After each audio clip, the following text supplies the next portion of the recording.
اهلا وسهلا بكم في مقطع جديد. المقطع ده بناء على او تكملة للمقطع التاني اللي هي اغلب اسئلة المتدينين والاكلاشات المعتادة بتاعتهم. الحلقة دي عن من خلق الكون او ازاي جاء الكون، لان دي احد الاسئلة اللي كتير من المتدينين بيسألوها. بص يا سيدي، اول حاجة هتسألني انا جيت منين، او في ناس كتير بتقولك انت جيت منين او ايه اصلك. بص يا سيدي، انا نتيجة تزوج والدي ووالدتي، يعني والدي ووالدتي تزوجوا فانجبوني. اوكي، هتقعد تسألني بقى بابا وماما جم منين وهكذا وهكذا وهكذا. هقولك لو عايز رد علمي او علميا، ادرس حاجة اسمها علم احياء. في حاجة اسمها علم في علم الاحياء ممكن تروح تدرسه وهتعرف. لو عايز تعرف الخلية والجينات الأخ ممكن تدرس في التخصص ده، ممكن تدرس بايوجينيسيس. ده بيقول لك او بيدرس ازاي ان ممكن المواد الكيميائية تؤدي لوجود كائنات حية او خلية حية. في نظرية التطور تشرح لك بقى زي الخلية دي تطورت او حصل فيها تغيرات وايه اللي حصل لحد ما وصلت للكائنات اللي احنا عليها دلوقتي. اوكي، فده كلام علمي، تروح تكلم علم وتروح تدرس علم عشان تعرفه. لو انت فعلا عايز يعني تسأل وعايز تعرف، مش بس عايز تقول ان دينك او ما ورثته من معتقدات هو الصح. اوكي، دي النقطة رقم 2، الكون. بص يا سيدي، من خلق الكون؟ السؤال ده فيه مشكلة، ان انت بتفترض وجود خالق او ان الكون ده تم ان هو حصل له خلق، ولكن انا شايف ان السؤال مش دقيق. السؤال الادق اللي هو من كيف نشأ الكون وكيف ظهر الكون. باختصار وجهة نظري انا الشخصية، بقول او بعتقد او شايف وجهة النظر دي بالنسبة لي هي اللي بترضي عقلي، او شايف ان هي منطقية اكتر. زي ما خدنا من رابعة ابتدائي، المادة لا تفنى ولا تستحدث من عدم. المادة لا تفنى ولا تستحدث من عدم. لا تستحدث من عدم اي لم تأتي من الفراغ، ولم تأتي بكلمة كن فيكون ولا اي الكلام ده كله. ولا لا تفنى، يعني الكون ده مش هيتحول للا شيء، يعني الكون ده مش هيجي في لحظة من اللحظات ينتهي. محدش يقدر يعمل ذرة او يجيب ذرة من لا شيء، ولا يقدر يحول الذرة دي للا شيء. المادة تتحول من صورة لأخرى. اوكي، فالمادة لا تفنى ولا تستحدث من عدم، اذا هذا الكون ازلي. يعني الكون ده مش محتاج خالق او حد يوجده. اوكي، في ناس كتير طبعا السببية انا اتكلمت عنها في احد المقاطع قبل كده، في فيديو كان تعقيب على الاعلام المصري والملحدين، ولكن هنتكلم فيه تاني باختصار. بص يا سيدي، السببية بتقولك لكل حدث ولكل موجد مسبب. فمين اوجد الكون؟ الله. طب الله ده بقى جه منين؟ هنا المتدين بيكفر بقانون السببية وبيرفض قانون السببية اللي هو اعتمد بيه على وجود إله، وبعدها بيقول لك لا انا مش هلعب بقانون السببية، وهنا قانون السببية توقف. يعني عندي سؤال، انت بتقول الكون ده معمول بهندسة عظيمة ودقة بلا بلا بلا بلا بلا بلا.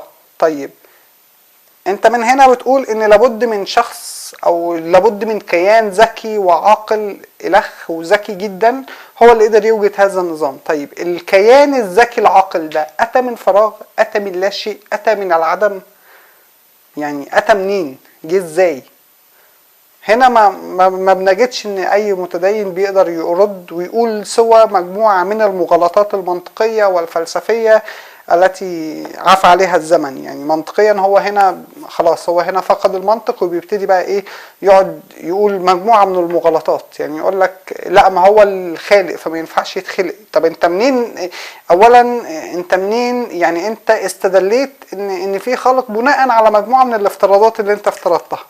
اوكي، طيب اولا هو انت ما ينفعش تقول ان هو خالق، يعني او ان هو خالق ما ينفعش حد خلقه. طب ما الانسان هو خالق او بيخلق اشياء، عمل كمبيوتر، عمل علوم، اكتشف، بيصنع ابتكارات، بيصنع حاجات كتير من وحي خياله ما كانتش موجودة قبل كده، فهو بيخلق اهو. فليه وليه خالق؟ فاشمعنى الله هو اللي ملهوش خالق؟ يعني بناء على اي اساس انت قلت ان هو ليه خالق؟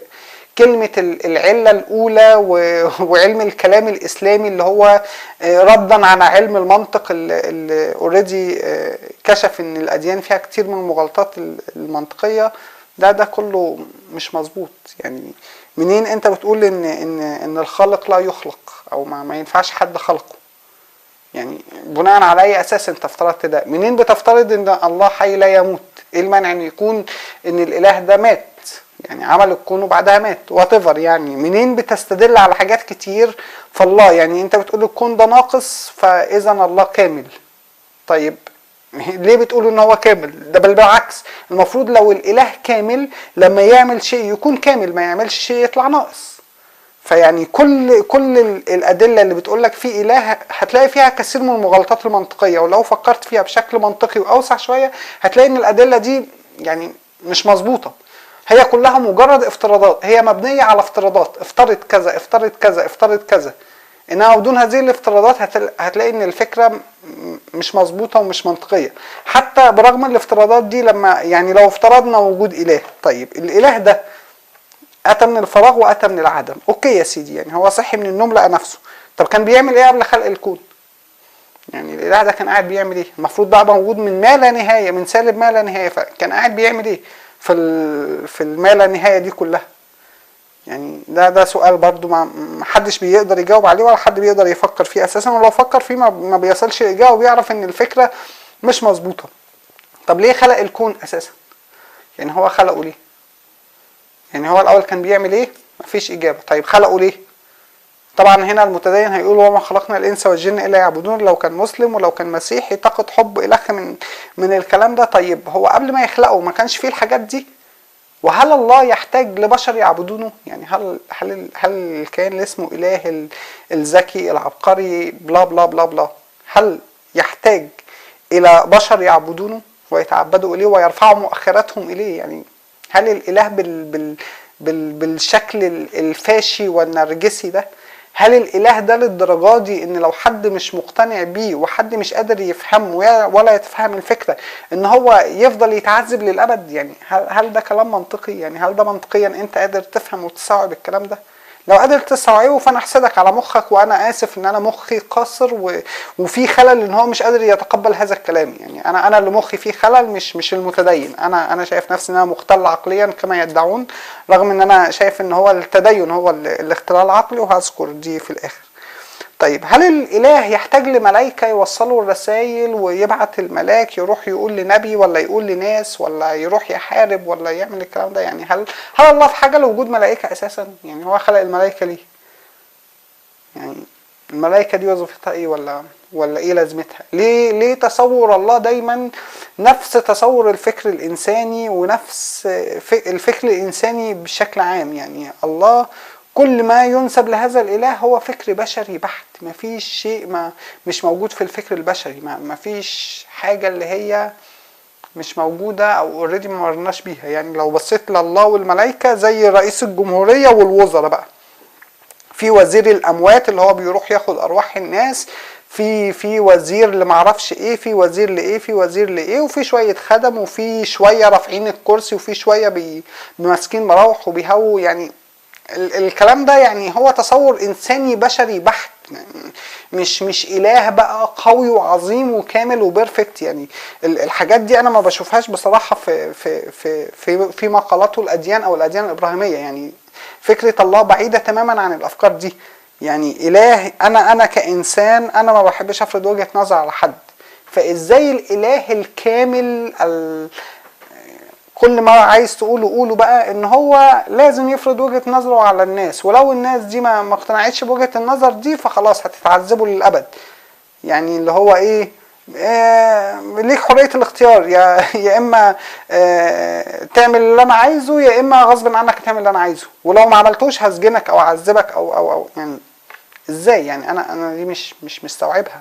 يعني ازاي الاله بالشكل ده؟ ازاي الاله ممكن ان هو يغضب على البشرية كلها فجأة كده فيقوم يعمل طوفان يفني كل الكائنات الحية؟ طيب الطوفان ده والبشر اللي كانت موجودة دي كلهم اشرار، حتى الاطفال كانوا اشرار، حتى النساء والعواجيز كله كانوا اشرار، حتى حتى النباتات يعني ده فكر. انا ما شفتش انسان عمل الكلام ده كله، ما شفتش انسان خد اسرته مجموعه كده صغيره خالص، ولا خد نفسه واسرته وطلع وقام رمى قنبله نووي على كوكب الارض ده كله. يعني انا ما شفتش انسان عمل كده. انا شايف ان الانسان حاليا بيتجه لحقوق الانسان وحقوق الحيوان الخ وعمال يرتقي. ففكر الاله اللي انت بتكلمني عنه ما فيهوش الكلام ده، بعيد عنه تماما. للاسف اي سؤال من الاسئله دي دايما الاجابات ما بتبقاش منطقيه، واقصى شيء ممكن يقوله المتدين الحكمه الالهيه، وكأن الحكمه الالهيه وفكره وجود اله هي الحجه او المقوله الوحيده اللي بيقدر يقولها المتدين للرد على اي سؤال هو يعجز عنه. اي شيء هو الله، اي شيء هي الحكمه الالهيه. يعني زي كنت بشوف ناس كتير متدينه تكتب على صور فيها مثلا توأم ملتصق، ولا واحد مثلا فيه تشوهات في شكله او تركيبته او كذا، فيقول لك سبحان الله. بصراحه بتجنن، سبحانه على ايه؟ يعني سبحانه ان في توأم ملتصقين في بعض هيفضلوا عايشين طول عمرهم كده، مش هينفع يتفصلوا زي ما توأم كتير موجوده. يعني هل الخلل والعجز اصبح ان هي حكمه الهيه؟ يعني ازاي تحول من خلل وعجز ومشكله وهو انت مش قادر ترد وتقول لي حكمه الهيه؟ يعني منين حاجه غلط وانت عملتها؟ لا دي حاجه في غايه الروعه وغايه الجمال وغايه الحكمه. سبحان الله. يعني اي منطق. يعني انا بصراحه مش مخي عاجز عن فهم المشاكل دي. هي دايما الحكمه الالهيه هي الهروب من اي مشكله واي معضله بيقع فيها المتدين. يعني هي من الاخر هي مجرد فجوات، او هي مجرد حاجة انت بتسد بيها اي فجوة او اي مشكلة موجودة عندك. ولكن الكلام ده منطقيا مش مقبول، لو اخضعته للعقل والمنطق مش مقبول. نقطة اخيرة وملخصة نهائي خالص. بص يا سيدي، انا ممكن ببساطة خالص اقول لك ولا اعرف الكون جه منين، وانا فعلا ما اعرفش. يعني هي مجرد وجهة نظر، انا ما بقولش ان دي حقيقة مطلقة. انا كل ما اقوله هي وجهة نظري، رؤيتي كده، ما بقولش ان هي صح. ده احتمال، ممكن في احتمالات تانية ايا كان whatever هتقول ايه، في احتمالات تانية انا ما اقدرش اجزم اي منها صحيح واي منها مش صحيح. ماشي، من الاخر انا ما اعرفش. انا وجهة نظري سي الابايوجينسيس، التطور، ان المادة والكون ازلي، دي انا شايف ان دي افكار. انا شايف ان شايف الافكار دي بالنسبة لي منطقية اكتر، فلذلك انا يعني شايف ان هي جيدة.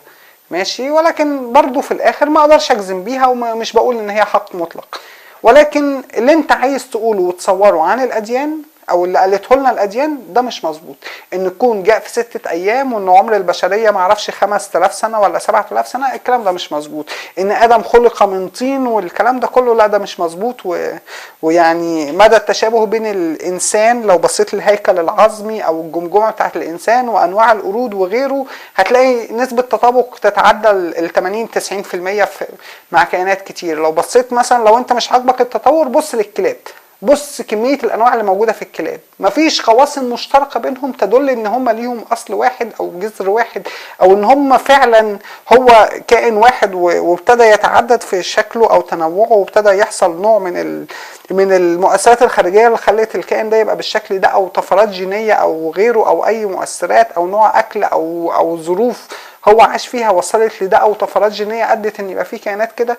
يعني لو انت مش قادر تدرك مدى التطابق بين الكائنات الحية كلها بينها وبين بعضها، يبقى معلش ما تقوليش التطور انت مش مقتنع بيها ومش علميا. بس لو بصيت بعينك ده واضح. يعني لو بصيت بعينك لانواع الطيور، لانواع الاسماك، لانواع الحيوانات اذا كانت الثدييات ولا غيره، هتلاقي كمية القواسم المشتركة اللي موجودة بينهم. يعني مفيش اكتر من كده، مفيش بعد كده. يعني بص، عينين، مناخير، بق، نفس التركيب، نفس الاماكن، الفرق الشكل، الكلام ده كله. فما تقوليش ان دول ما لهمش اصل واحد. يعني زي الموبايل، لو بصيت لموبايل زمان هو نفسه GSM او بيعتمد على ترددات معينة، ولكن كان ابيض واسود. بعدها ابتدى ان هو يبقى الموسيقى بتاعته ليها رنة شوية، بعدها ابتدى يبقى الوان ونغمات مجسمة، ثم لحد ما وصلنا النهارده الاندرويد وانظمة متطورة حديثة جدا وحاجات بالتاتش وكمية وبقى فيه كاميرا وواي في يعني عايز تقول لي ان الموبايلات دي مفيش رابط مشترك بينه وبين بعض، وان حصل تطور او حصل كذا وصلوا للشكل ده، يبقى دي وجهة نظرك، انا بختلف معاك فيها. نقطة اخيرة خالص، اللي بتقوله الاديان ده كلام بالنسبة لي ينافي العقل وينافي المنطق وينافي اي شيء. وفي اتمنى اعتقد ان الحلقه الجايه هتكلم فيها عن ملحمه جلجامش، لان باختصار لو قريت ملحمه جلجامش هتلاقي قصه ادم بقى اللي جت واحده، او قصه الانسان اللي كان عايش عريان في الصحراء وجت واحده اغرته وخليته ان هو يبتدي يعرف الخير من الشر، وابتدى ان هو يلبس هدوم الخ من هذه الامور. هتلاقي فكره الطوفان موجوده، والانسان اللي حي للابد. هتلاقي التعبان اللي اكل الثمره، او التعبان اللي اكل الثمره وخلى الانسان ما يعيش للابد، هتلاقيها موجوده. فممكن تقرا ملحمه جلجامش هتعرف منين الديانات الإبراهيمية اتخذت الكلام اللي هي بتقوله، اللي هي خلق الكون في 6 أيام والطوفان والمرأة اللي كان سبب خروج الإنسان وآدم من الجنة. فممكن تقرأ الحاجات دي وتعرف أصل الأديان دي إيه، والأفكار بتاعتها أصولها الأسطورية إيه.